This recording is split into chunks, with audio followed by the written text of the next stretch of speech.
Sê maar as jy gereed is. Okay.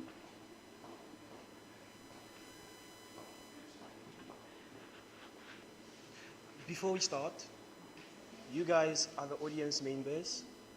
You guys must step up and ask questions. You are here for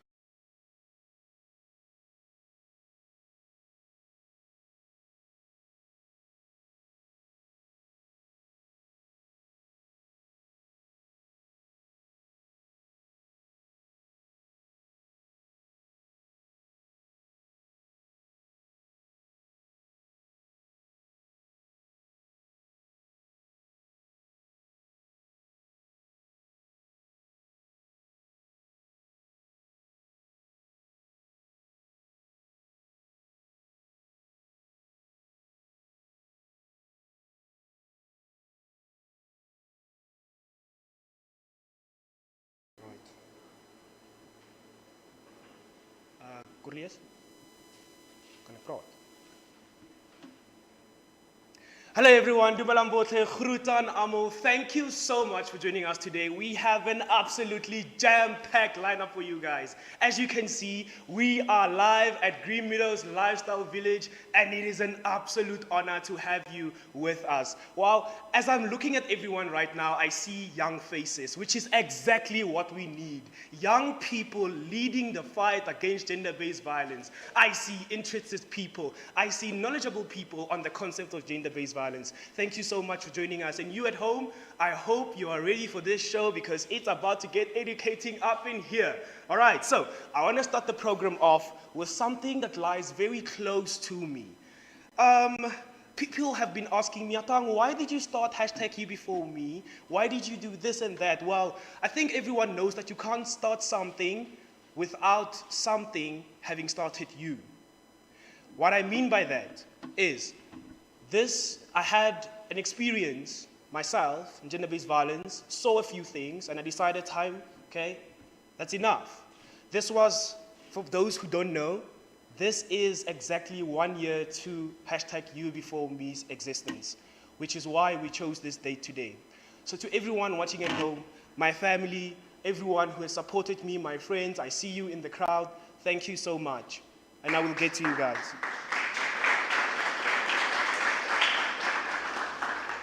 Right, so how this event came to be. A few months ago, I had a debate with a certain Mr. Cabrin Redlinghuy's, and we had a debate on the SEC current affairs. And the day after, we spoke about the necessity of having more dialogue like we had. So many people enjoyed that specific event that we decided to pull something like this together, except in this case, physically. Meaning we have the privilege of actually having a live audience. And I will get to the impact that this Miss in front had on actually pulling this off. But to cut a long story short, it is significant to mention that it was not easy in organizing this. It took a lot of courage. It took a very strong team. It took a very strong team to pull this off. And what I mean by a stronger team is people who you don't see.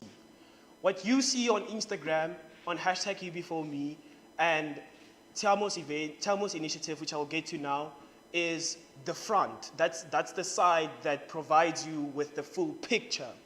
But in actual fact, you have people who are working towards creating that person who you see on screen. So, this event specifically was created on the backbone of Ms. Bouwer actually telling me, Atang, we have faith in you, we believe in your vision, and we will be privileged to start in this. And so you can hear that I'm stuttering because, as many of you might know, I have been on the verge of giving up many times. I have been on the verge of giving up everything that we have worked so far, Tshiamo and I, all because of withdrawals, non-participation. So we had to find creative ways as to how we can make this show a success. This show can go on and be a success, but the success for #Youbeforeme and the Immaculate Ajet Stone organization is truly finding that piece or that centerpiece where we can say we have gone through this event, and the most important thing is people have been educated. We have started this movement with young men. And as you can see, predominantly in the crowd, there are young men. That was not by coincidence. That was because we wanted to send a message today. And the message that I would like to send to each and every one of you in the crowd and at home is, young men, we need to step up.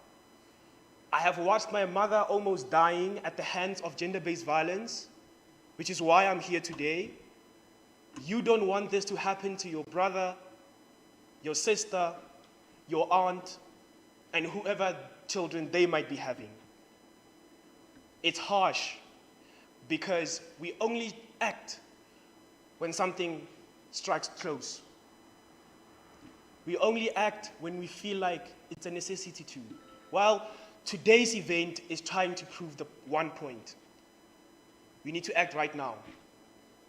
To all you young men who think gender-based violence is a sensitive topic not to be touched on, well, we have news for you today.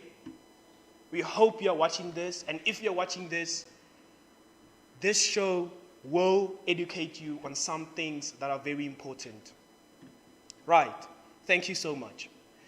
Now, why this event, I think, was quite spectacular was when we made the announcement on the 14th of May, we called upon Potchefstroom's establishments, Potchefstroom businesses to step up and lead us, show us how the older generation can kind of be the voices that will ultimately make the younger generation feel like, yeah, this is needed.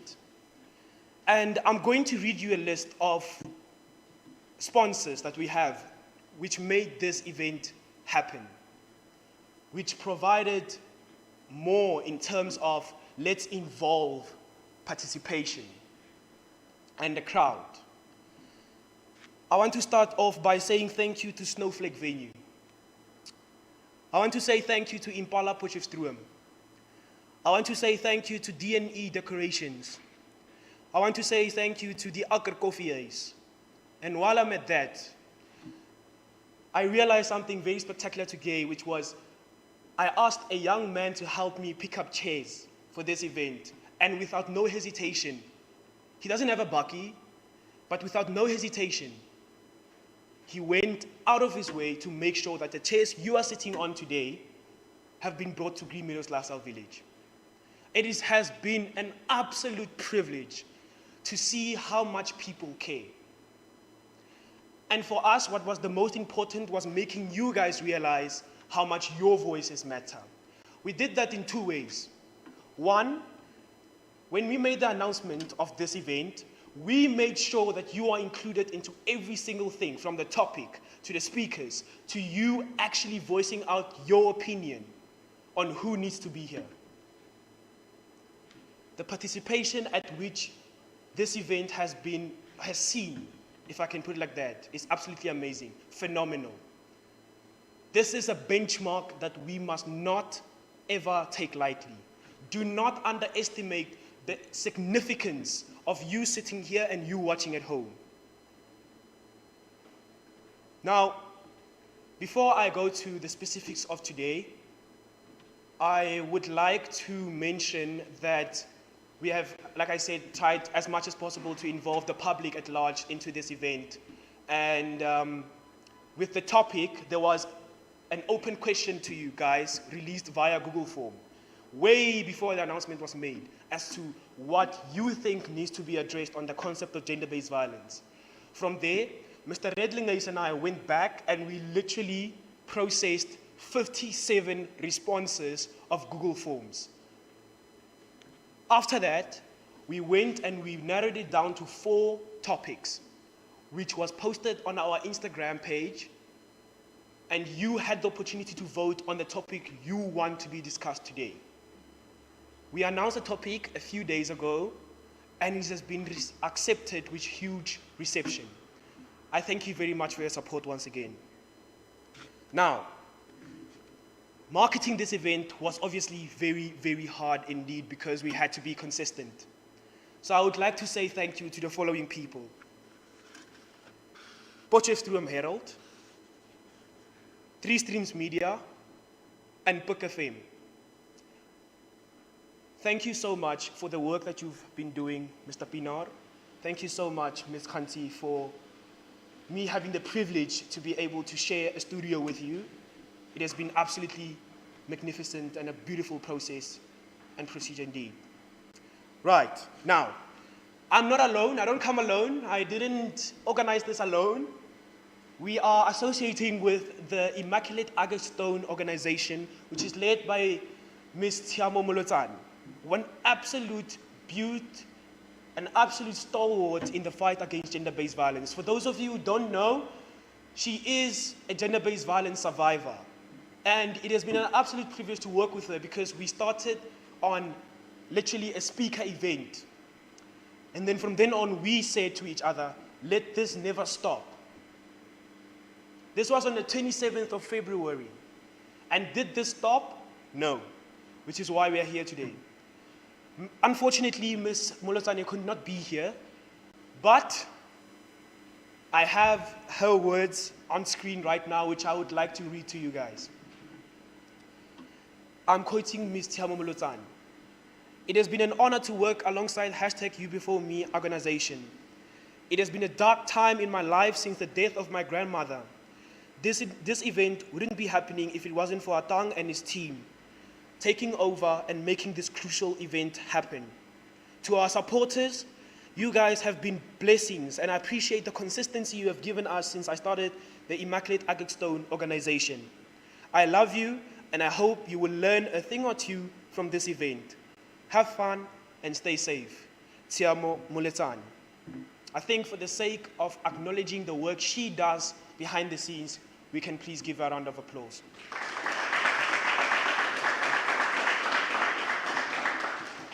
Right, now, I'm about to touch on a very important piece of my life, which is the #Youbeforeme.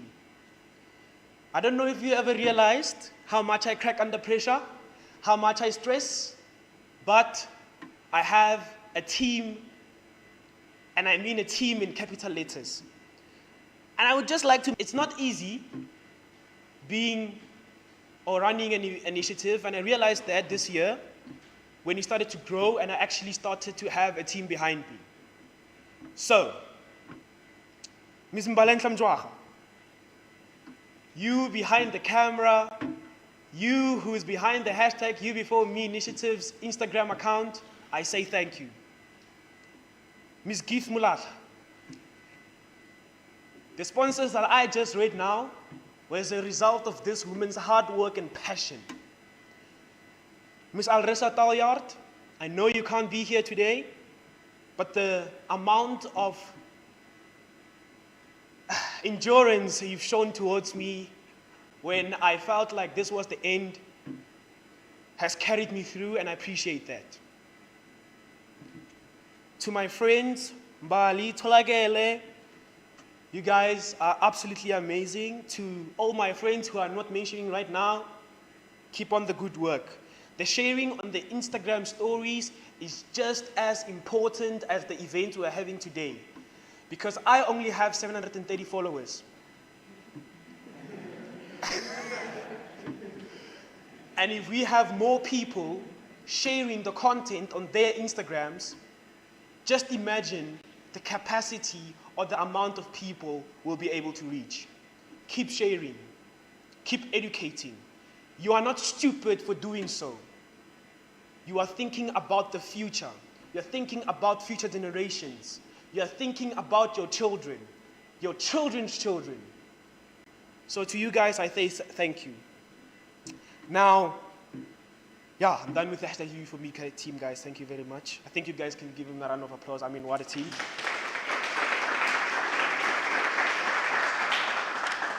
All right, now, yes, you. The Green Meadows Lifestyle Village establishment, guys, as you can see, we are honored to be backed by such a huge establishment. not only are these people, not only do they care for their students, but they create that sense of, I can identify. They create that sense of resemblance. You can go to them. How this whole venue thing started was I started in the Veritas music room with Mr. Nico Princely over there, reading from cue cards. Not even a speaker event, reading from cue cards. And I unfortunately could not go on and host the event there. I didn't know what else to do. I called each and every establishment around Potch and they could not offer us a venue. Then I managed to come across a certain number, 060. I will not reveal the rest. This woman is called Miss Christely Bouwer, and she has been an absolute, I don't even know what the word is because it's indescribable. Whenever I say to Ms. Bouwer, we have an event, all she says is, let me know, and we'll take care of it. I remember the 6th of May, we had an event. I called her on the night of the 6th. I forgot to make arrangements. I called her on the night of the 6th, and she was like, met wie was hierdie gereël? And I was like, okay, no. And then she was like, okay, it's cool. Let's do this. She has faith in me. She has faith in our initiative. And that is the kind of people we need. The kind of establishments such as these who manage to back people like us, ordinary people like us who want to make a difference. Thank you so much. Now, without no further ado, guys, I would like to introduce the marketing director of Green Meadows Lifestyle Village, Ms. Christely Bouwer.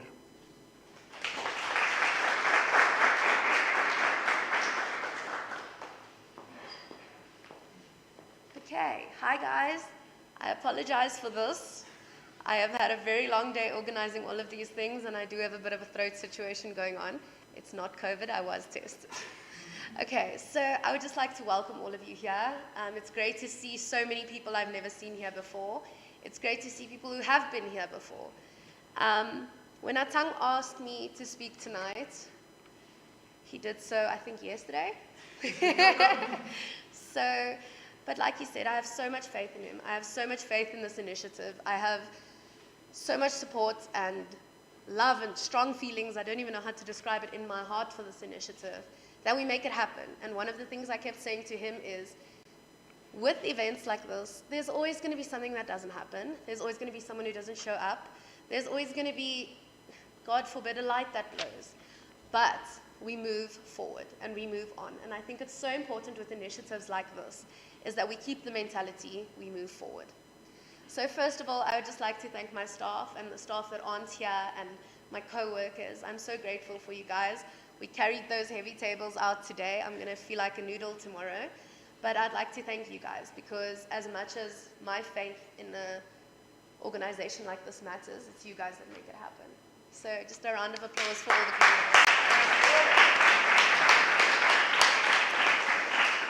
So Atang asked me to speak a bit about how we met. So I received a call, as per usual. We all know our Mr. Campus, Matthew. And Atang said to me, I got your number, which I think was from Matthew. And he said to me, I have this thing going. Can I use your venue? Do you have a venue I can use? And I thought to myself, I don't know what you're about. I don't know. And so often things are misread, misguided on a cell phone conversation. So I said to him, come, let's have a meeting. And into the office walks this ragtag group of university students with ponytails and sweatpants. And I think to myself, oh my goodness. And they started speaking. And I saw the passion these young men have to change things that they've seen.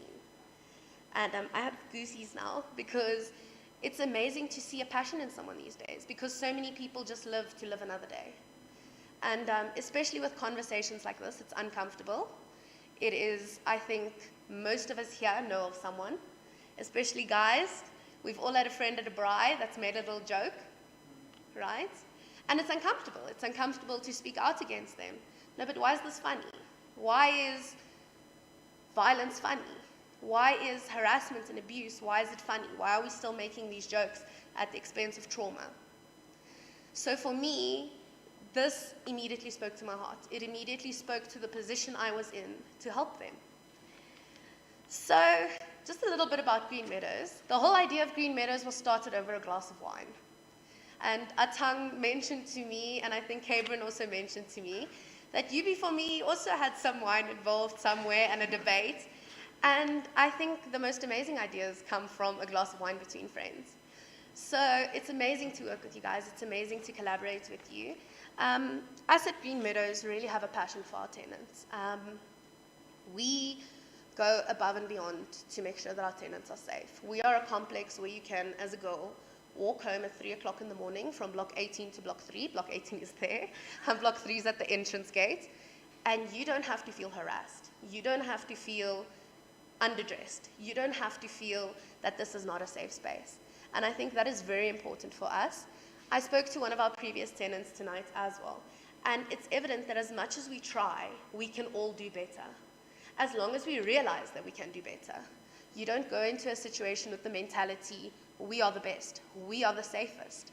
We go into a situation with, this is what we offer. What more can we do? How can we constantly develop to accommodate everyone, to make sure that everyone's needs are met? So we've recently introduced an app that all our tenants have to download. This helps us monitor who's constantly in our estate. So in order for one of our tenants to sign in a guest, they have to sign their details in on the app. The app checks how long they are in the estate and when they do actually sign out. This helps us keep control for safety reasons, for protection of our tenants, for protection of our estate. This helps us keep control of what happens in our estates. Because the moment you don't have control, and with so many situations, you create an opportunity for bad things to happen. So this is kind of me pleading to other student accommodations and other areas in South Africa, please create safe spaces. And as bad as this sounds, please create safe spaces with women in mind. We are not asking for special treatment. We are not asking to be above you. We are not asking to be queens, although we love saying it. We are asking to be equal. I am asking that when at 11 o'clock at night I walk out of Impala, I don't get harassed. I am asking that when I'm in Impala, someone doesn't touch me without my consent. And that is what it's about. That is why I'm so passionate about this organization, because all of us have a story. And I feel that we need to create platforms for young people at university level. We have tenants who are in abusive relationships that we know about. Come to us, speak to us, let us help you. But let's create a platform and a positive environment where we allow people to come to us. Let's stop telling women that, what if you ruin his life? What if you make a misstep and it now has some kind of cause on him? Please identify that you have first been exposed to a trauma. Put your emotions first. Speak to someone about it first if you'd like to. But we want to create spaces where women do feel, where our tenants do feel, even our male tenants. Please come to us. Come speak to us. We have a management that wants to care for you. Come speak to us. And we're urging other student accommodations, safe spaces in South Africa, create the dialogue between, whether it's a shop creating a dialogue with their clients, whether it's a club creating dialogue with their club goers, create a dialogue where people feel safe. And I think it starts at grassroots level with organizations like this. So I just want to thank, to close off, all of you for being here. I know it's cold, but I really do want to thank you for being here. I appreciate every single one of you, and we'd love to have you back at any time. Thanks, guys.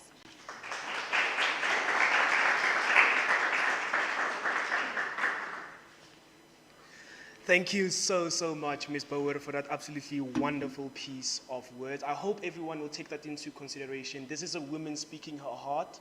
This is a woman speaking what she feels and goes through every single day. Right, now, ladies and gentlemen, you know, with every event, there must be some level of let's vitalize the show. Let's add some oomph. Now, it was very easy for me to ask these people to come forward and just exactly create that for us. I would like to say thank you guys for coming at such short notice. It is an absolute privilege to have you here, and I hope that every single one of you enjoys this performance. All right, so I now call on the stage the Veritas singing group.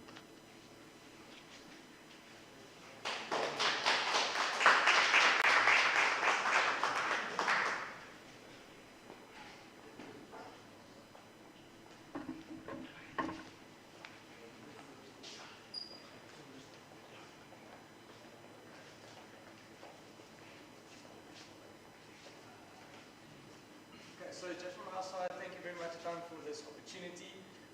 With all the COVID stuff that's going on, we never know if we're ever going to be able to perform. So any chance we have of performing, we're going to grab it with both hands, and that's why you're here tonight. Unfortunately, a few of our guys are sick and some are at home because of personal stuff. So we are only 10 at the moment. We're supposed to be 15, but I believe that we'll still be able to give a solid performance. So I hope you guys enjoy. We'll be singing 2 songs for you. Firstly, our Afrikaans medley. So sorry for the non-Afrikaans speakers. We only have 2 to sing, so sorry.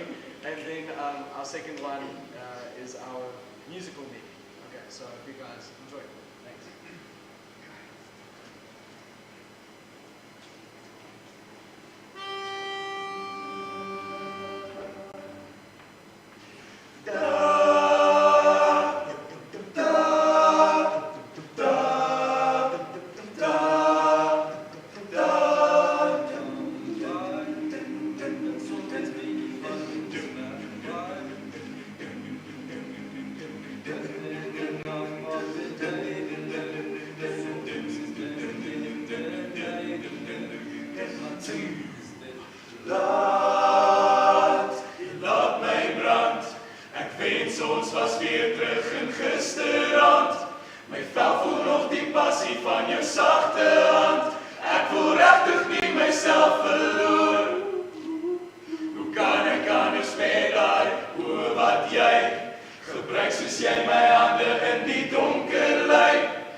hope the rest of the show goes very well. The meeting.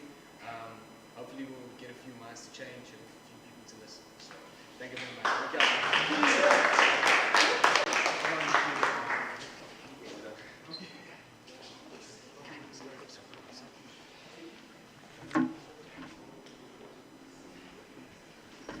All right. That got everyone excited. I feel like they deserve another round of applause. Thank you very much. All right. Okay. So we are going on to our debate now. Okay. So we are here for a debate, guys, and we are here to learn. And this is the pinnacle of today. I hope everyone is ready for this. I would like to call upon a very special someone indeed. The facilitator of the debate, Mr. Cabrin Redlinghuyse.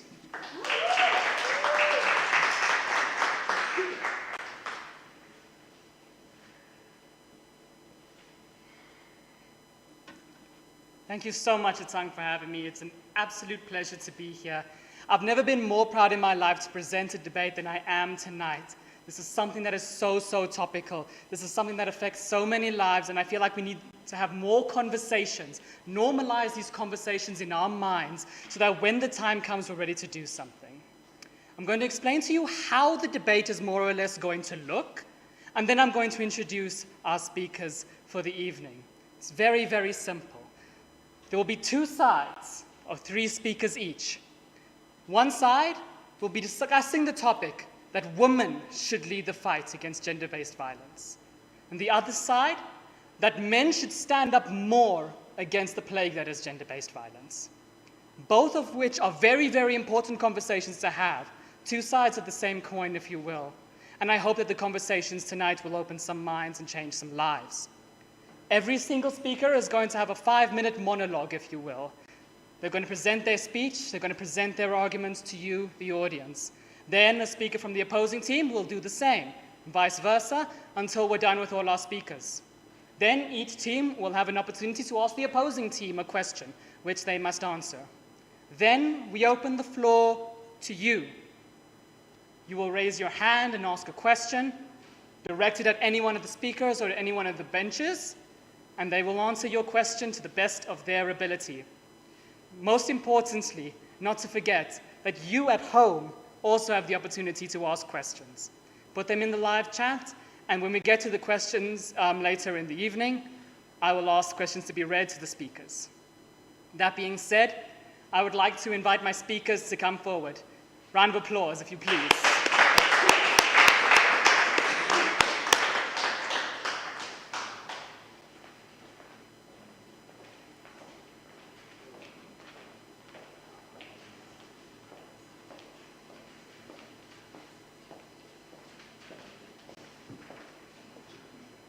Starting all the way on my right, Tshiamo Moletsane, Sabelo Ndaba, Yuan Kun, Sonique Smith, Marie Clark, and Gabrielle Kansé. I trust that they will all give you something to think about tonight. That being said, I'd like to hand over to my speakers. Let's do this then.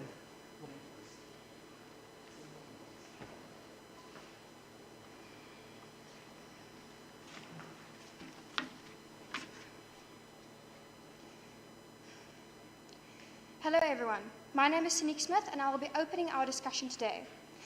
While we agree that men should definitely be more involved in the fight against gender-based violence, we do not believe that they should be the ones leading the movement. When you amplify the voices of men to take charge and fight against gender-based violence, you inadvertently lower the voices of women. Women who need to have the loudest voice in the situation. Men have been the perpetrators for the longest time, and yet they have done nothing of substance to change the narrative. Men need to take a back seat and listen to the voices of women in order to figure out what to do to change the situation. They need to work with women, elevating them so they can inspire change. Those who are the victims and who are actively being affected by gender-based violence should be the ones who decide what the best course for change is.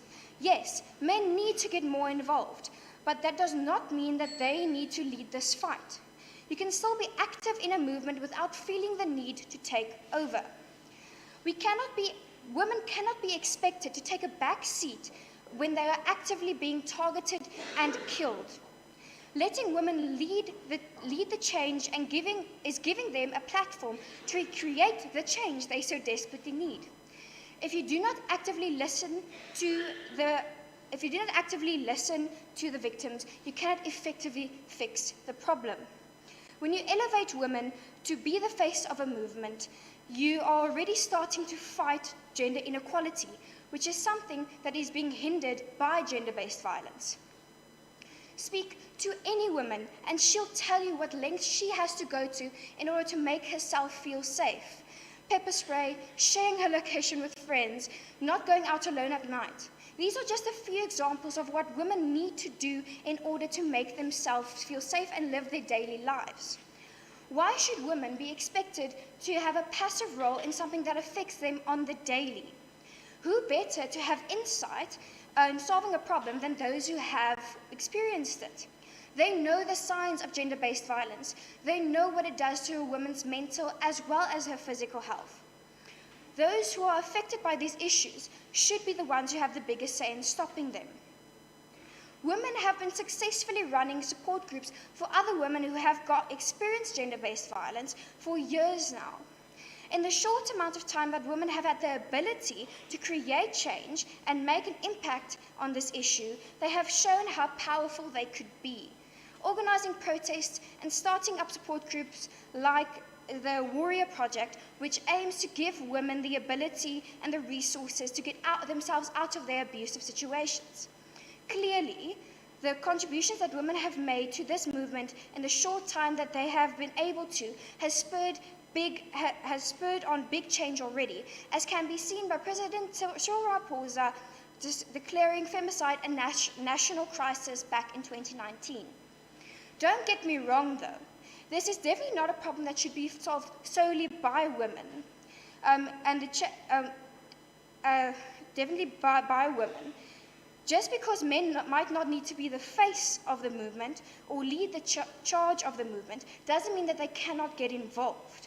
Men, teach your sons to respect women from as early as age as possible, because gender inequality starts from a very, very young age. Call out your friend's problematic behavior towards women when you see it, because the reality is they are much more likely to listen to you as a friend than they are to anyone else. Don't just say that you will beat up a perpetrator. Prevent him from becoming one, and stop it before it happens. Thank you.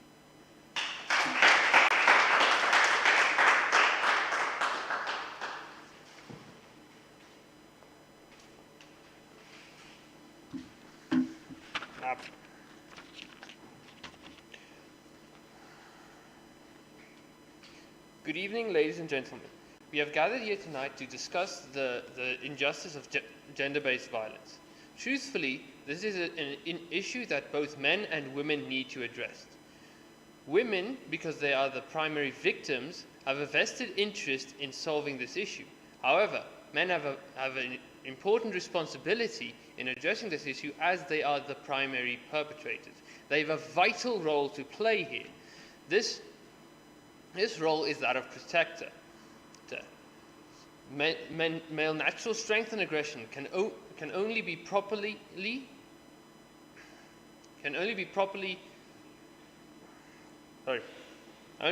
expressed within this role. Anything else risks injustice.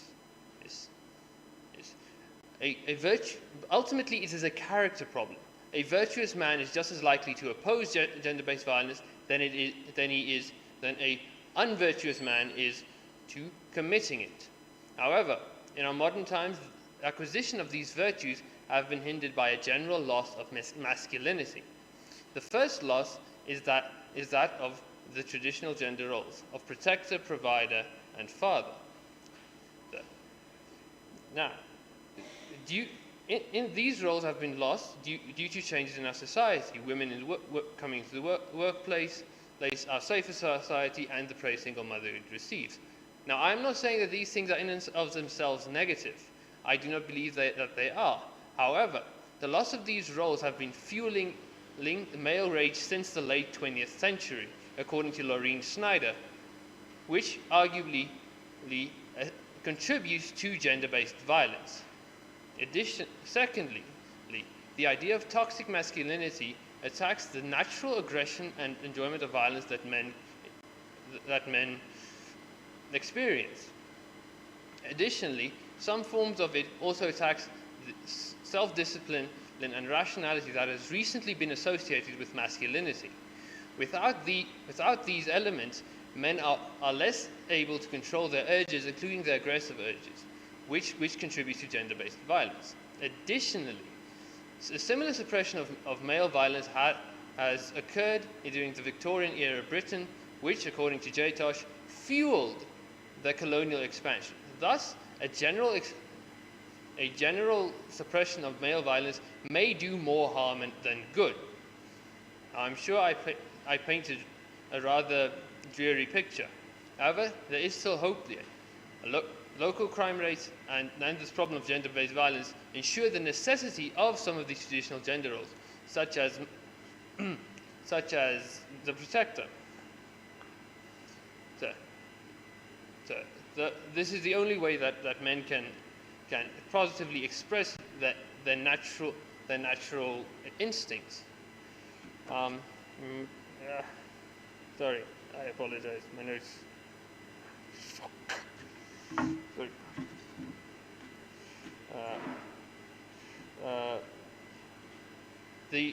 What's important here is an element of mentorship. Young men must be taught good virtues such as self-discipline, endurance, justice, and wisdom in order to know when, where, and how to act. By practicing these virtues and forming good habits around them will put them in a state to oppose gender-based violence whenever and wherever they can. This has also allowed them to control any aggressive urges they may have and channel them in productive ways.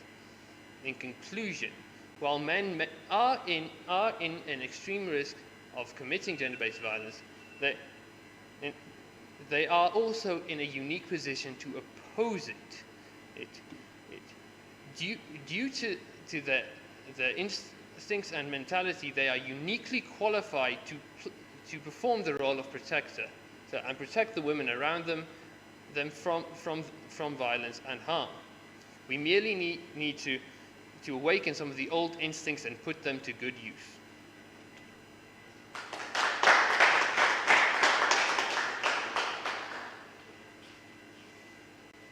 Good evening, everyone. I've got cue cards. My name is Marie, and I will be speaking to you more on why women, that's WOMXN, should be the ones to lead this fight. You'll see that the overarching theme on this side of the panel is that women should become proactive embodiments of their efforts to fight this fight. So, the first way that we can start making a change is by weakening the patriarchy's hold on society. A patriarchal society fosters attitudes towards women that include violence and submission, and we as women don't want it.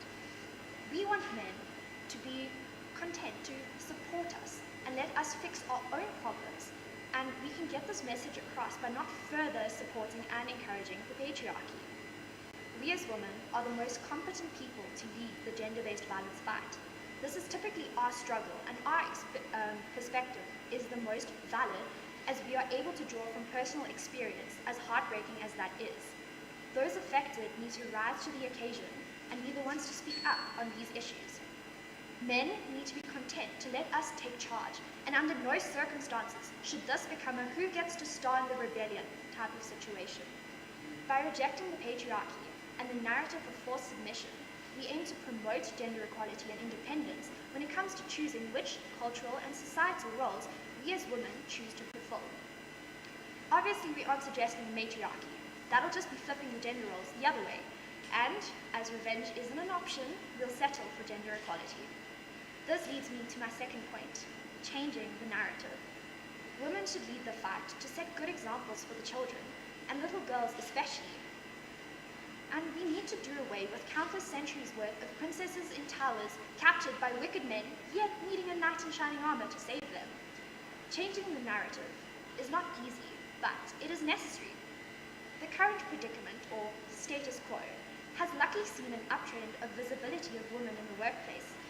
But nothing will erase generations worth of limelight and prestige withheld from women, especially in the fields of science, technology, engineering, and maths. Some practical ways we can start changing the story from the ground up is by encouraging little girls to be architects, electricians, plumbers, or astronauts, typically male-dominated fields, and by never telling anyone or letting anyone feel that they are limited to what society expects of them. On a larger scale, or more tangible scale, you can support women in science by donating to their research and citing their works to bring light to the work that they do.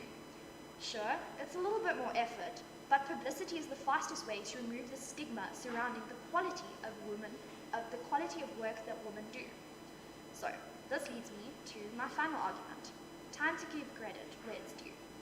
Years of patriarchal society has shown that the accomplishments of women are not held in the same high regard as the accomplishments of men, and are seen as less important. Just look at gender equality in the wage gap, a situation we still struggle with.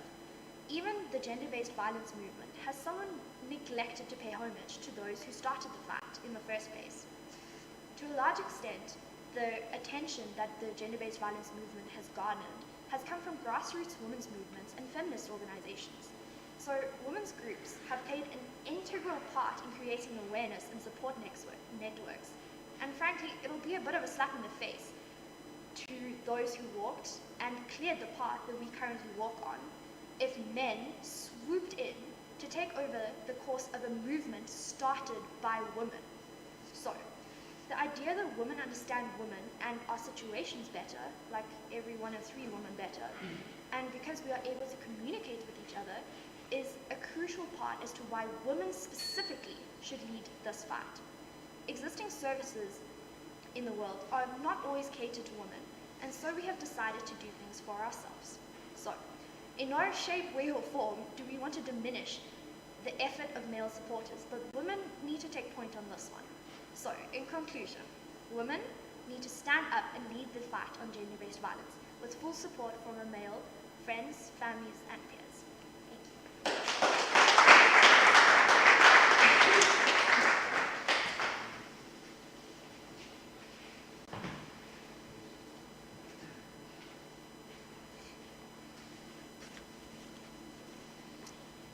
Greetings to the house at small. Yeah, just a few disclaimers out the way. Should I speak a bit louder? Oh, okay. Sorry, had a long day. Anyway, yeah, a few disclaimers out the way. I'm not a public speaker, so forgive me if I lose a bit of that public speaking etiquette. And I'll keep my speech short because everyone's cold. Okay, cool.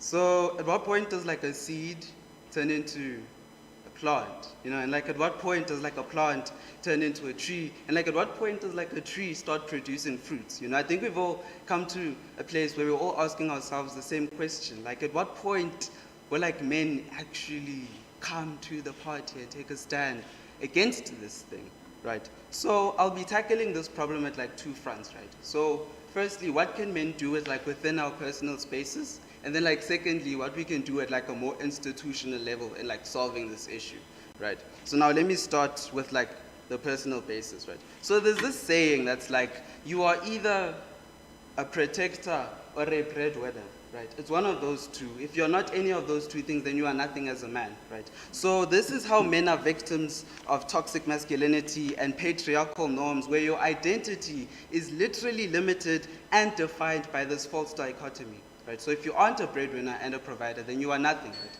Firstly, so that's where our first step comes in, right? So we need to make men aware that, you are more than these two things. Like, you are a brother, you are someone's friend, right? So we need to like make men aware of their like position in society, right? And this can like help them understand the full extent and the full impact of their actions on society. If you realize that you're connected to a lot more people, it'll make you aware and consider your actions twice, right? Well, at least that's the hope, right? So, in the instance, or in the event that our first step doesn't work, here's our second step. Now, this one is a lot more practical, and basically any gent or any person who identifies as a gent can do this, right?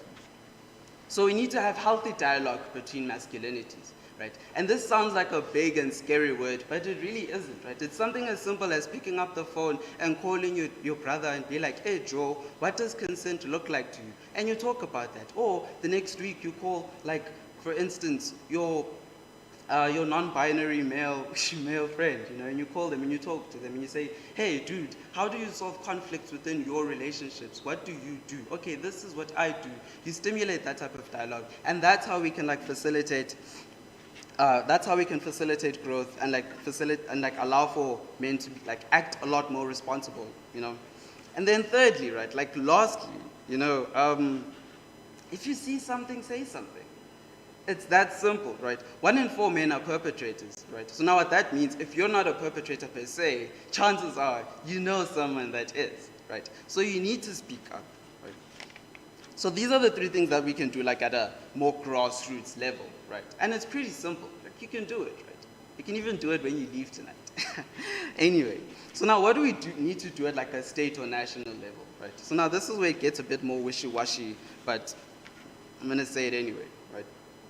So we need to first start by changing the way we police gender-based violence. This is a problem, right? We need to get to a state whereby if you want to file a case against an abusive partner, the first thing a police officer asks you is, okay, but what did you do?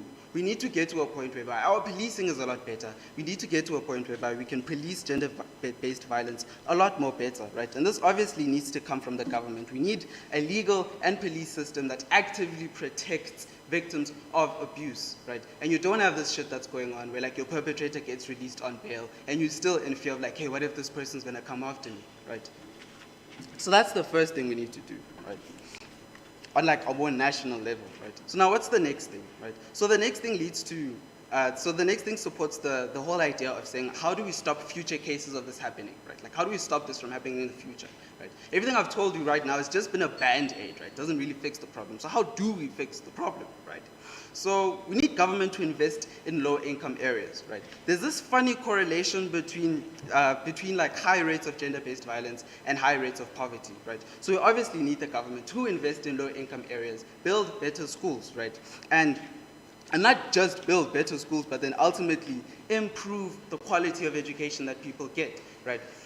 This is my own take on it, right? We can have our children learn about the impacts of gender-based violence and its history, right? Just so that we raise a society that's a lot more aware of these things and they're less likely to actually do this, right? It's still going to happen. We can't deny it. It's an absolute truth. But I think we'll see a lot less of what we see today, right? And this is a tried and tested method. In Germany, kids were taught about the Holocaust and all the horrible events of World War II. And as a result, Germany is one of the most progressive countries in the world, right? So this is a model that works and we can adopt it at a national level, right? Cool. So ultimately, if you don't remember anything from my speech, I'm sure you will, right? But if you don't, just remember that we all need to take accountability for this thing, right? And it's at that point where we decide to take accountability that we can actually fix this problem.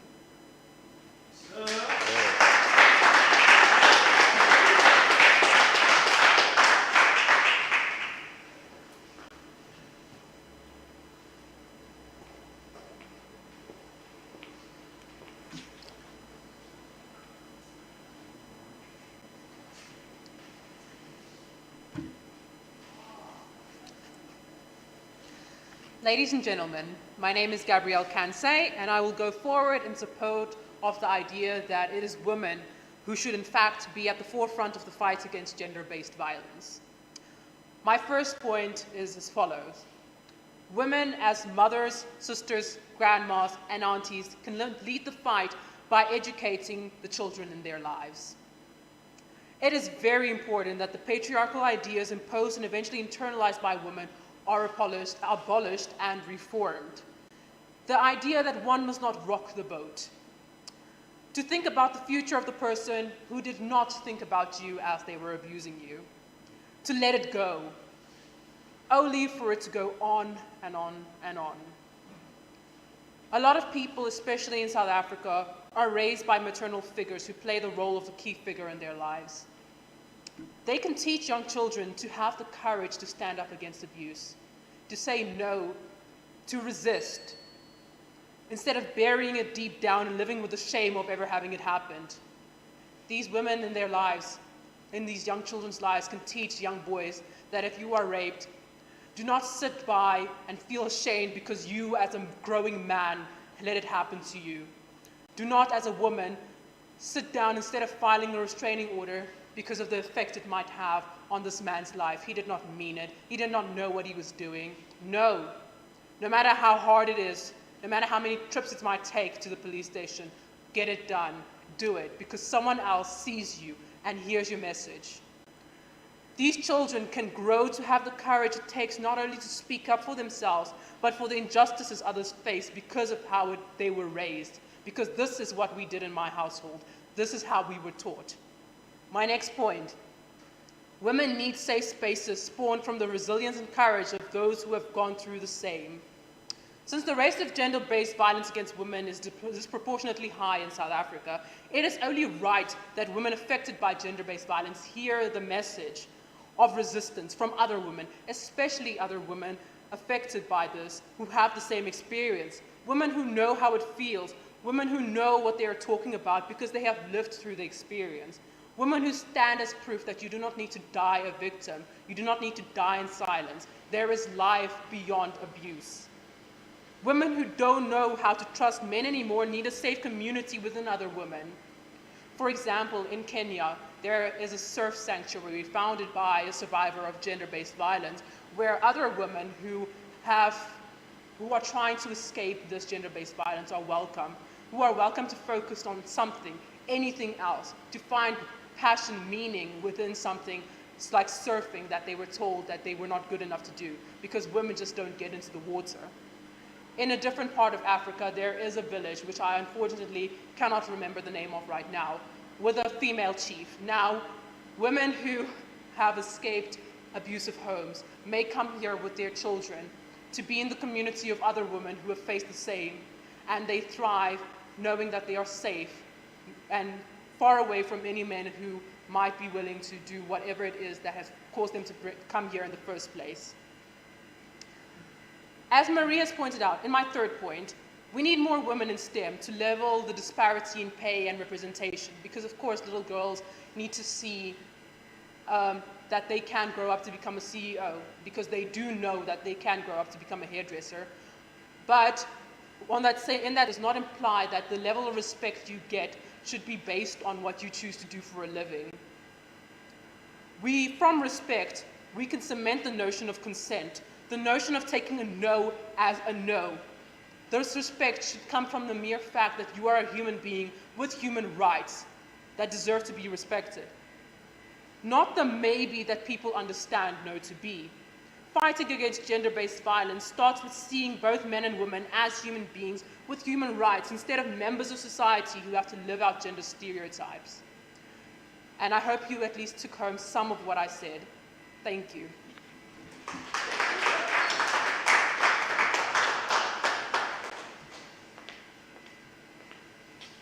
Good evening, everyone in attendance, everyone at home watching the live.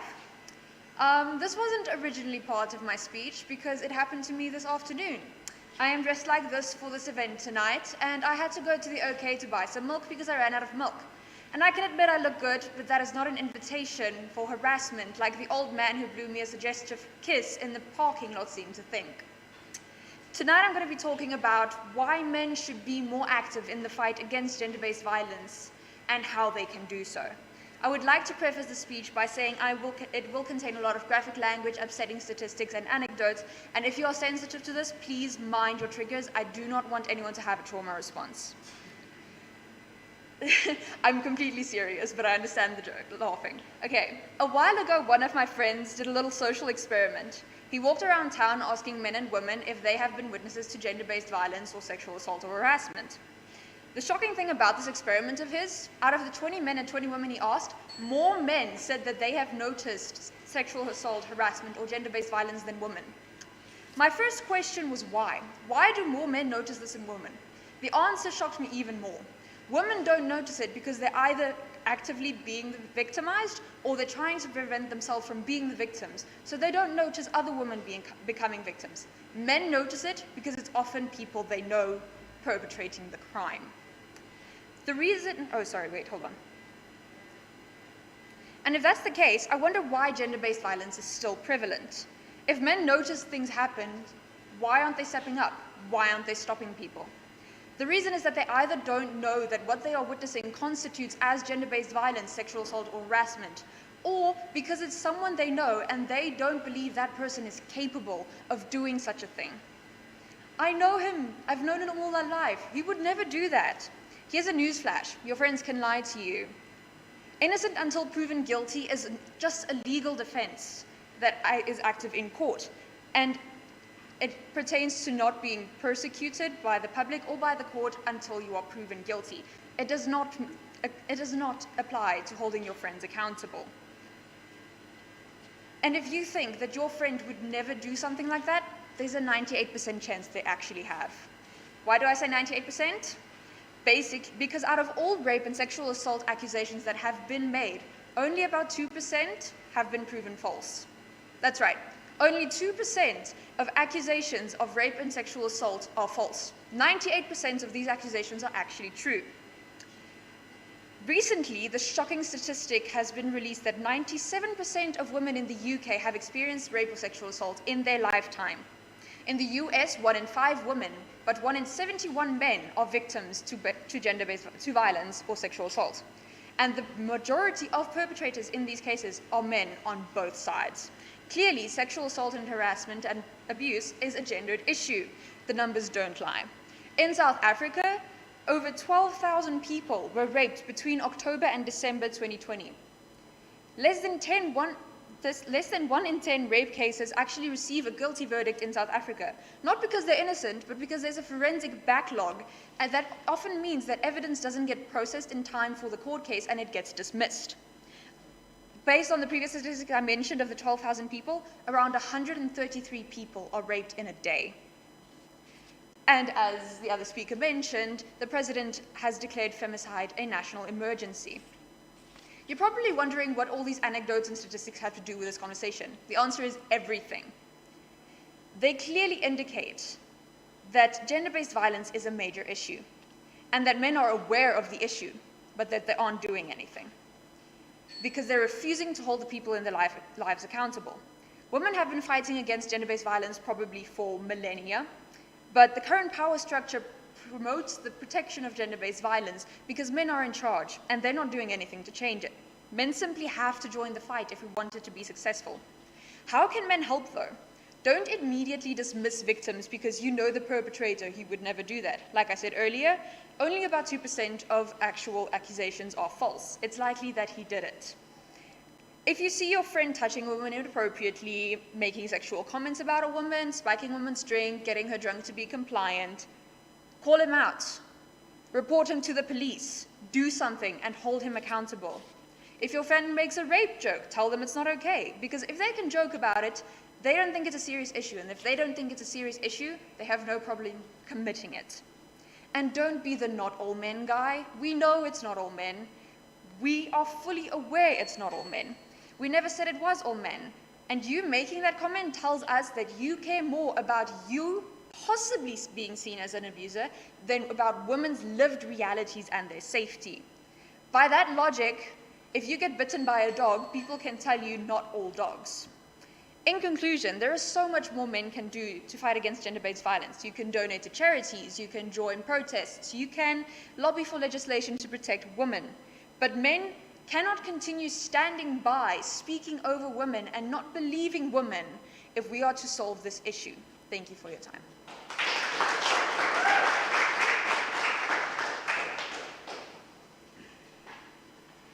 Thank you so much, all speakers. There's a lot been said tonight, a lot of interesting conversations to be opened up. And to start off with the question section of this evening, would like to ask this team, present your question, and this team will answer, and then we'll go back. Thank you.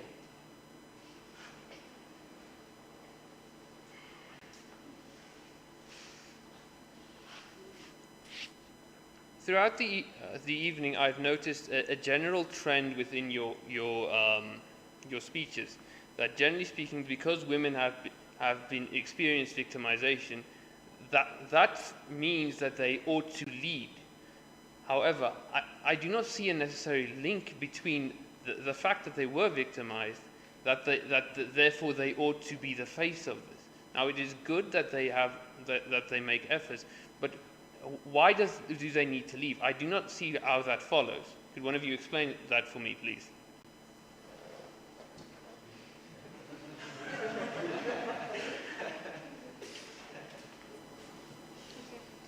It is sad to see that the point on our side did not come through, and that is why we are getting this question. But basically, women need to lead because of the fact that we know what's going on. A man will not be able to tell me, oh, I know exactly how that feels. No, you don't. You really don't. And that is why we as women need to be the face of this, so we can tell men what you can do to help us. The thing is, we don't want to be exclusively, okay, only women can fight this issue. We want to see, okay, men, come on, this is how you can support us, this is how we can all be better, and that is why women should be leading this fight.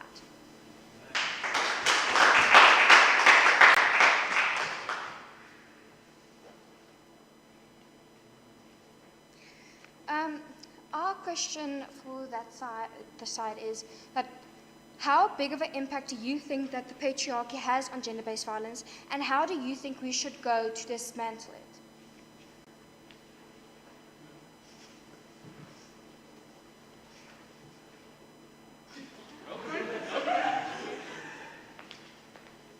Sorry, he was originally supposed to field the questions, but I think I'm more qualified to answer this one.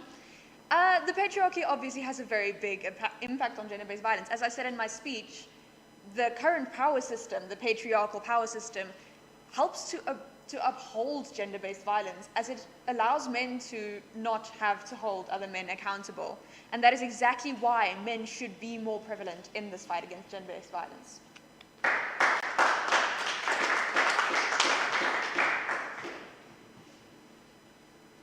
All right, amazing stuff. Now, I would like to remind you all, we're here to have a conversation. We want to be asking questions, not just for once-off answers. We're not trying to be snarky. We're not trying to prove that we are the best. We want to be opening conversations. If this question goes on for 10 minutes, then this question will go on for 10 minutes, and I'm happy about that. Keep your questions short. The answers can be 10 minutes. Let me clarify. Okay. Does anybody in the live audience have a question? Just raise your hand. Let's start over here. Just say your question. I'll repeat it into the mic for the people at home. Okay. So for the group that said the men should stand up against gender-based violence, I believe your encouragement to men is much too weak. So you did not say anything about the individual man's responsibility to discipline his desires day by day. For example, by the media usage we use, by the associations we make, and how we see our romantic relationships. And then secondly, what should be the role of man in terms of educating his friends? Lead by example, obviously, but it did not seem to me there was a strong emphasis on that. We should really make a point to care for our brothers. There was the mention about dialogue, that was very good, but that's just a bit below the bar. All right, so for the people at home, two-part question. One believes that the encouragement by the team men should stand up was a bit weak, in that we need to take into account individual men and the disciplining of the day-to-day life of the average man, and also asks what is the role of the man in the education of the friends and of their general circle. Did I have that correct? All right, great. Someone can answer. Please step up to the mic.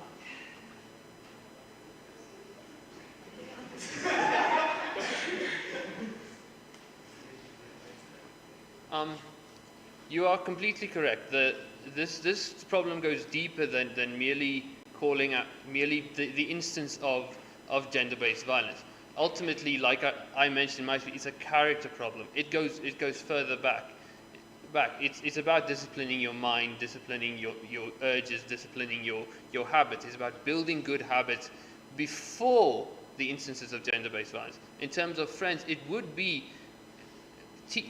helping each other in developing these habits instead of allowing us to the technical term is indulge in our vices, in encouraging. It's about resisting our vices, which would include in this instance, especially for men, the violence towards the innocent, which in the old terms would be injustice, but now has been a bit more which seems to have become much more wishy-washy, a bit more ambiguous.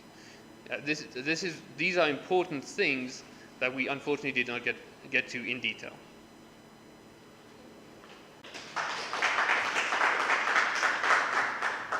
All right, amazing. Thank you so much. Do we have any other questions in the house? Let's go over here. My question is to the side that's saying that women should be the one actually to be standing. What more should women do is my first question. And then on top of that, if we don't want men to also take a part, not say take a part in it, but then also be at the forefront of this, how are we then able to all comprehend each other? Because as much as we as women can say that, okay, cool, you won't necessarily understand what I'm waiting. We always hear one side when it comes to gender-based violence, right?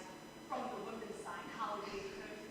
What actually leads men to doing this? Don't you think that if we actually heard from men's side what leads them to doing this, how they actually end up doing it, why they end up doing it, that can actually be able to prevent more men from doing it? And then my third question, sorry. And my third question is, well, not actually a question, but then more like a statement. We know that men are more inclined, well, actually people are more inclined towards listening to men than they are to listening to women.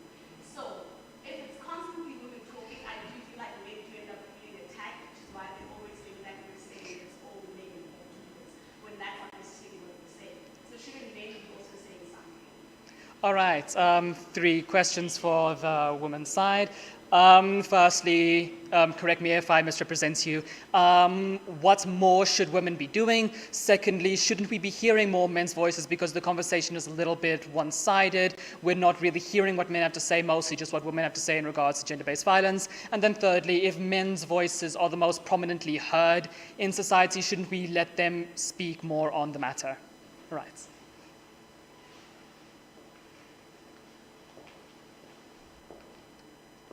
I'll take this one. So first question you had was, what can women do? And as I've mentioned this before in my speech, I don't know if everyone can hear me. I hope I'm audible. Okay. So what I did mention was that a lot of the time with the patriarchal influence, a lot of ideas are internalized by women. For example, as I've mentioned before, I'm just going to repeat myself, the idea that you need to not rock the boat, you need to be quiet, you need to be just relaxed about stuff that happens to you, you just need to let it go, let it slide, instead of actually standing up and speaking out, because then you're going to be problematic, you're outspoken, that's not encouraged. So what women can do on that front, especially the older generation, is to educate themselves and reform these ideas so that they can, as mothers, sisters, aunts, grandmas, with impressionable people in their lives, so that they can, instead of preaching sexist ideas, preaching misogynistic ideas, they can preach the stuff that's going to save a woman one day, that's going to empower her to go forward, and even a young boy, empower them to go forward and stand up and say, no, this is wrong, I'm not going to stand for this. Next, your next question was, if we keep talking about women being at the forefront of everything, and I think your second and third question link, so I'm just going to answer it in one. You keep talking about how if we say that women should be at the forefront, and where do men fit into this, because they don't want to hear it from a woman, they don't want to hear stop what you're doing from a woman. That's not what we're saying at all. What we're saying is women should lead the conversation, and as we've brought up our points, because these are the people predominantly in South Africa who are raising young children. They have central figures who are women. This is why they should be leading. And we totally agree with the idea, because it takes two to tango. It cannot be just women who are involved in the fight. There needs to be men as well, and we do not disagree with that at any point during our speech. All we're saying is, from a historical standpoint, let's not suddenly change the face of the fight to this is a man thing. We're putting the face of the fight for women for specific reasons that we have just mentioned. I hope I answered your questions. We're trying to change the narrative.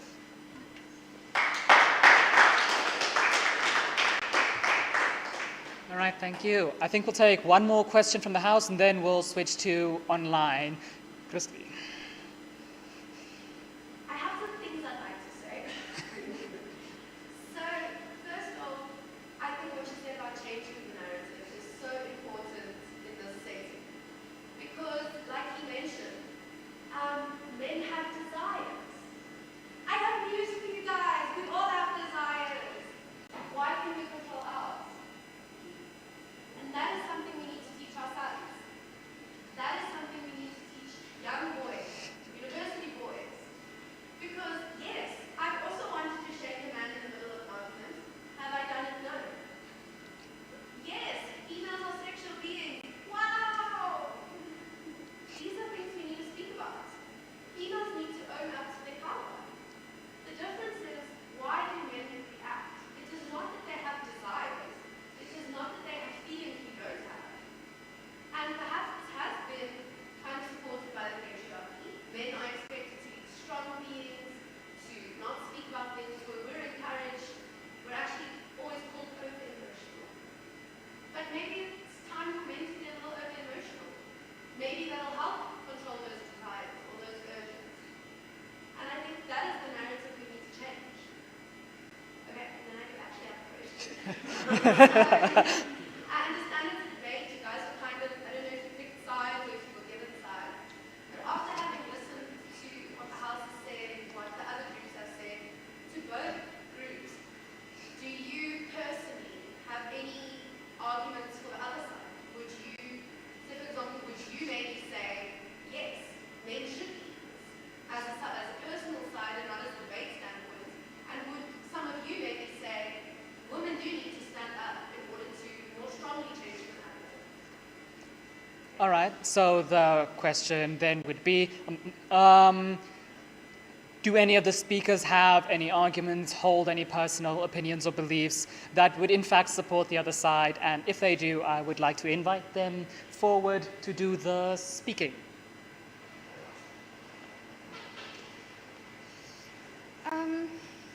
Well, I thought this was going to come up, but it didn't. But men are the ones that are, like I said, they are the perpetrators when we're talking about gender-based violence against women.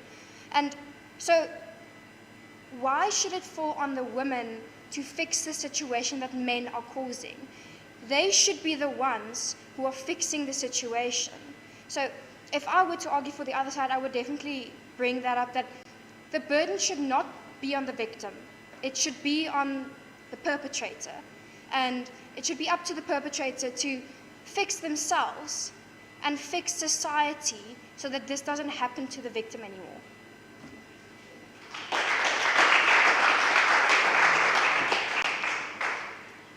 I have a bit of a metaphor that I will use to explain my argument for the other side. If you are on fire and there's a person next to you who's your ally, trying to explain to other people how it feels to be on fire, they can never accurately explain how it feels to be on fire because they themselves are not on fire. Women are actively being victimized by gender-based violence. Men cannot speak for us on this issue, but they can help us with the issue. And that is why women should lead the charge.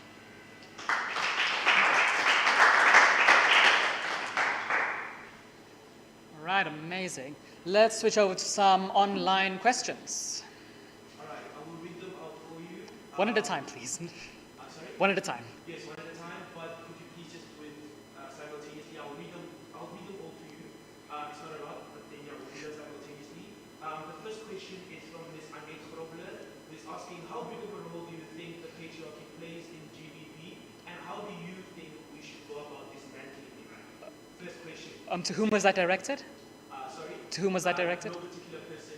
They can just discuss amongst themselves. All right. Second question, what about gender-based violence against men? And then the third question is, as women, okay, this is an argument. I will not be taking that.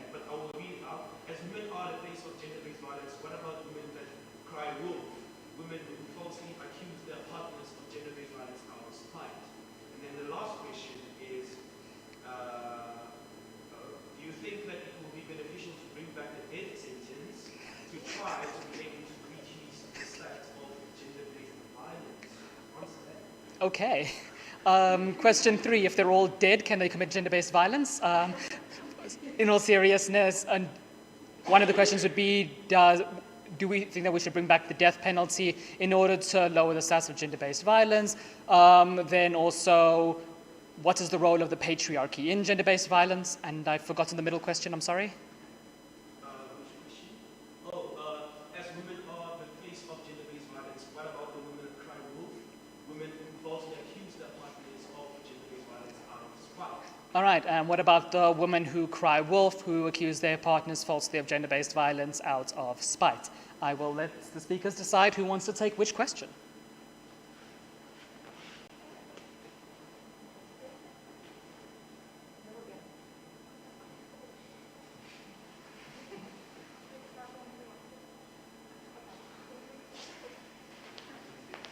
Okay, I'm going to answer the middle question, the one that says, what about gender-based violence against men and what about the woman who cried wolf?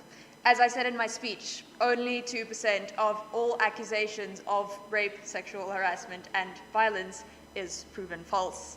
98% of these accusations are true. You are more likely to be killed by a cow than to be falsely accused by your partner out of spite. And on the second question, the definition of gender-based violence is violence committed against a gender on the basis of that gender. That is, men raping, sexually harassing, or assaulting women based on the fact that they, as men, deem themselves more powerful or more strong than women, and they decide that they can victimize women because of it. Gender-based violence against men is not a factor. Violence against men is. Violence against men exists. But gender-based violence against men do not exist because men are not targeted in violence because of their gender. Thank you.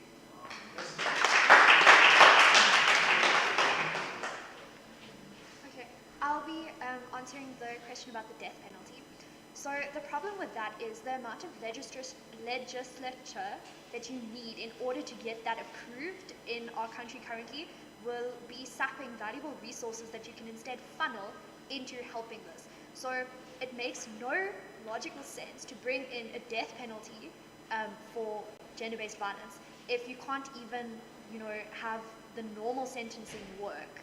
So if you can't put someone who actually committed a crime because of backlog of evidence or something like that for jail time or probation, then how do you expect the system to cope with a death penalty that requires many more hoops to jump through? So no, I do not think that bringing the death penalty back as a scare tactic would actually be, productive in this fight.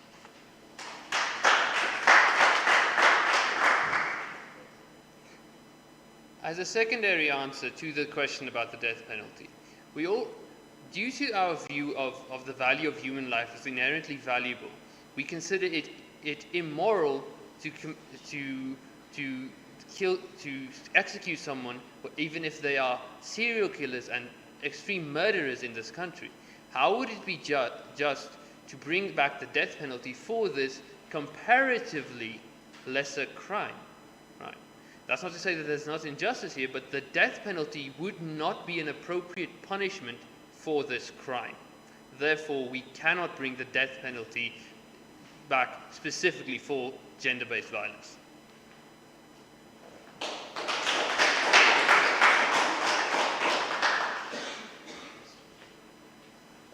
I'll answer the question about patriarchy, because everyone seems to be shying away from it. Cool. Okay, this is a tough one, because it's so integrated into our society, we barely even notice it, right? So I think it's with small things that we are taught at home to say that, you know what, especially in within our cultures, in Zulu, it is expected for a woman to serve her husband on her knees and give her food. Things like that, they sort of trickle down into our society and they create this complex to say that, you know what, there's this dynamic that exists between men and women, and I am superior to a woman just by the mere fact that I am a man. And it's even in our language, the language we use, a woman to a man is something to be conquered. You know, when you lose your virginity as a man, it's like, yes, well done, congratulations, you have conquered. Whereas a woman, if you lose your virginity, it's more of a thing of like, wow, you are dirty. What is wrong with you? You know, so it's those type of dynamics that contribute towards this problem, right? Even like simple things, like gents, when you talk, you're like, tonight I'm gonna smash. Smash what? What are you smashing? How do you describe something so intimate with such a violent word? You know, it's those small things that contribute towards. How do we dismantle it? I don't know.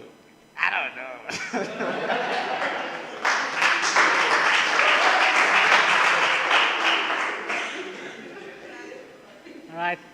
I'd like to thank all of you for a very lively Q&A, a lot of really good answers and a lot of really good questions. I'd like to thank you all so much. I'd like to call Atang to give us an announcement. Thank you so much.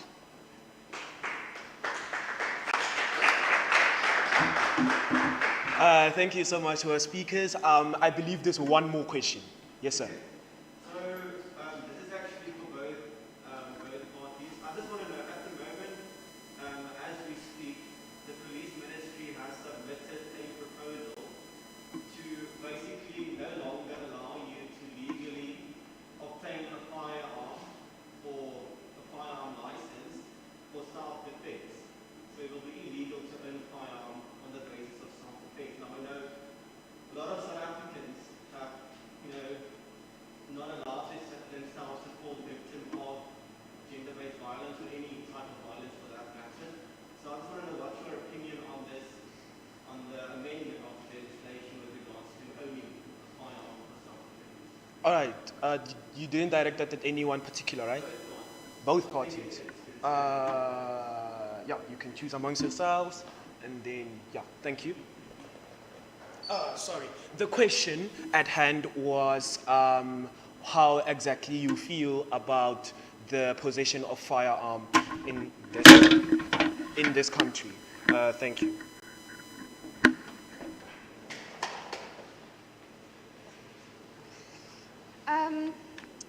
I'm going to speak about it from the perspective of this debate we're talking about tonight.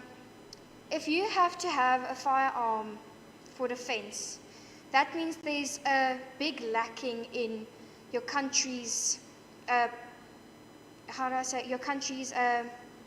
persecution of people who are violent and who are making you feel the need to protect yourself, right?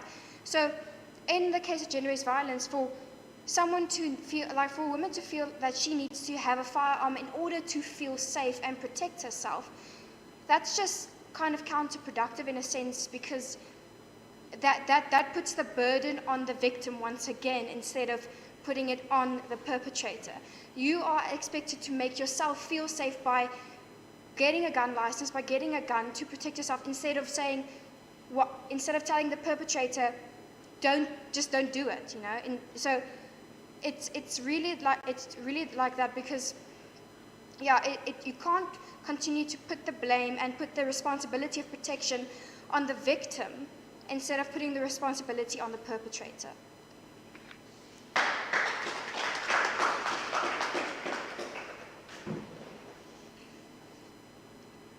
The need for self-defense is important in any country. One never knows when might fall victim to a crime. Right? Therefore, in this instance, this is a prevention method. Knowing how to use one's tools to protect oneself is an important responsibility as one goes about one's life. The necessity in this country is especially dire, which means that the recent police change to the gun laws will be a disaster. But in terms of gender-based violence, this may be the difference between a victim and someone who prevented an instance herself, because in this instance, a firearm would level the playing field between the greater physical strength that a man generally, on average, possesses compared to the physical strength that a woman possesses. A firearm may be a necessity in this instance.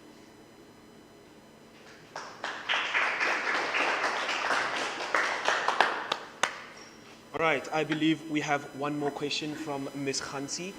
If you'll please ask your question. So I just wanted to ask to decide that women should lead. Basically, how do we reach in male individuals and educate them if we don't let men do it? I know that they asked this, but I want to ask you this way. In most black cultures, the men are the ones that make decisions. In the village, the chief is meant to be a man. In the village council, it has to be men only. No women are allowed in the council, right? That make laws, right? So now, if we want to, because we have this thing where you go to the mountain and you become a man. I don't want to say it in the national sense, but they take you to the mountain, they make you a man there. And the people that decide what is taught for a man to be a man are men. So how now do we make it a women-led thing if it's men who are the ones who are leading certain communities? Because at the end of the day, it's only men who can change and allow for women to be the ones who can be allowed at the top. So how do we address that certain section? All right, I think everyone got the question loud enough. That was a very cultural question, very historical question indeed. Whoever's going to take this, good luck.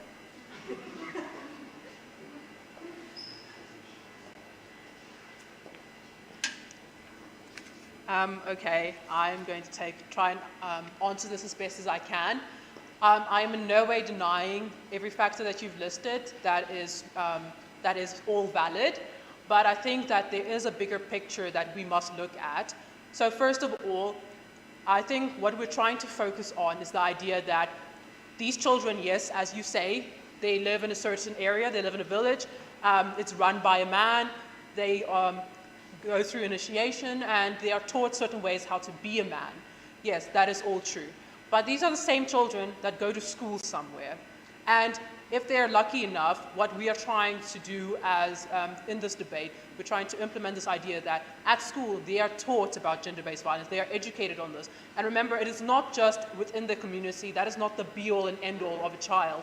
They have interactions with other people. It could just be a friend who, if this child is unable to go to school, hypothetically, a friend who went to school and heard and was taught that this is okay, this is not okay, this child can go and pass it on, and that is the idea that we're trying to lead with.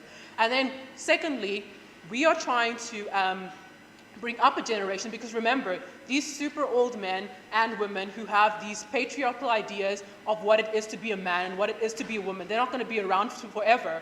One day, we sitting in this room are going to be these old men and women. And it is up to us to pass down these ideas of what is okay and what is not okay to the future generation. And that is where we're trying to start. We can't always change those old people, but we can change how people our age see ourselves and see other human beings. I hope I answered your question.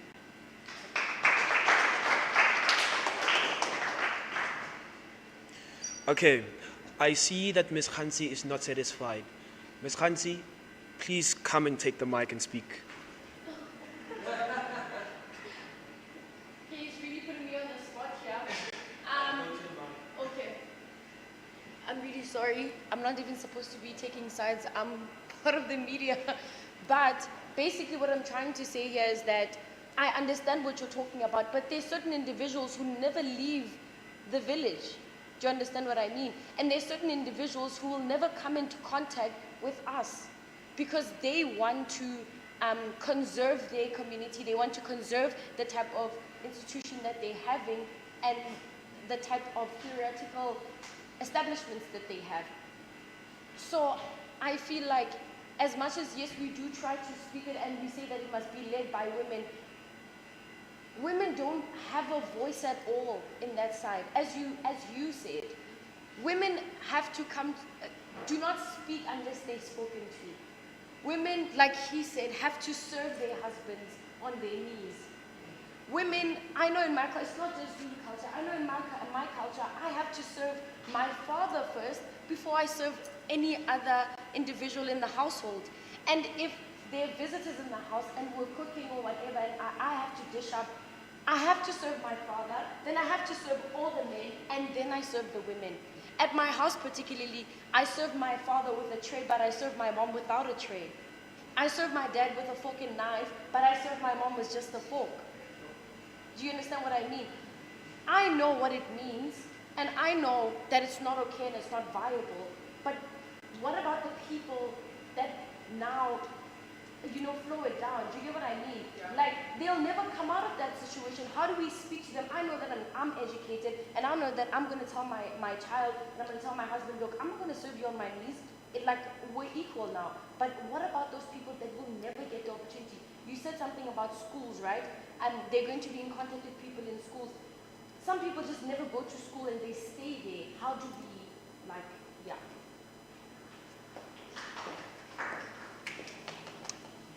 Again, all fair. And I see that I understand what you're saying, and you keep going on this point that these societies, these villages and these little communities are driven by men. The men and their opinions and their ideals are the heart and soul, the driving force of these communities. But what I'm getting at is, you said it yourself, you're not going to change these women, and how can they be the leading force if their opinions don't even matter? Even so, how are you going to change these men who are the leading force, who believe so strongly in these traditions? How are you going to change them? And then, for example, and then to get to what you're saying about, I almost did think, well, then I guess all hope is lost and these women will continue to suffer for the rest of their lives if they never leave these communities. But that is not true.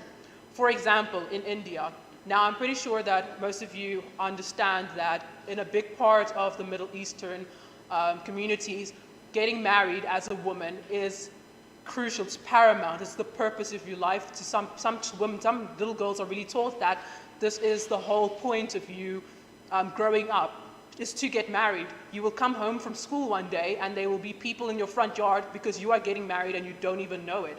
That is your life. And it does have, I'm going to relate it back to the South African context, but I'm just using this to explain. Now, what people do, because obviously these are communities who all more or less believe in the same thing. Now, what is done is there are people who, again, obviously are educated, and that's where I disagree with you. I don't think that it is purely you and your community gated off from the rest of the world. There is going to be someone who left and came back, someone who sees what's happening and decides, listen, this is not okay. The way we grew up is not okay. There's going to be an auntie, a mom, somebody who's coming back and who's going to sit around with these women and plant the seed in their mind, even if they have adopted these patriarchal ideas so deeply. They will be able to think about it, even if it's a tiny seed at the back of their mind. They will be able to think about it and think, okay, this chick that went to university or wherever, she's come back and she said this. That bothers me. I don't know why. Let me maybe think about it. Maybe let it think about it. And then she can decide for herself whether this is right or wrong. It is not an overnight thing, and that is not what we're trying to say. This reforming of the person's mind is not overnight. It is something that bothers you, that you try to decide, wait, why do I believe this? Not everyone can sit on their back and say, okay, it's just the way it is. If you give a person enough information, they can decide for themselves, because we are autonomous beings. We can decide, and we are free thinking. And I don't believe that any person has been crushed to such an extent that they cannot go out and try and think for themselves. I hope that answers it. That's exactly what I wanted you to present. Because I could hear that you're trying to say that, but you weren't specifically singling it out and making it eminent out of everything that you were saying. But you get your questions answered now. Yes, definitely. Yo! Thank you very much, everyone, for those wonderful speeches. Unfortunately, we can't take any more questions, but thank you so much. Now, I want to be Atang again. Thank you very much to you at home. It has been an absolutely brilliant show indeed. We have gone over our time limit for a reason. Dialogue, dialogue, dialogue, and to dialogue, I say yes, yes, yes. To my team, to everyone, to the speakers, to every one of you here in the audience, you have been chosen for a reason, and we see why you are here. Thank you very much. To you at home, thank you so much for the questions. Thank you so much for tuning in. The camera died, guys, but on we went and we are still here. Such is the fight against gender-based violence. Thank you very much to each and every one of you. I really do appreciate everything. Now, I want to sign off with my signature. We must always be grateful for the opportunities we get. Therefore, I say, ke lebogile go menagane.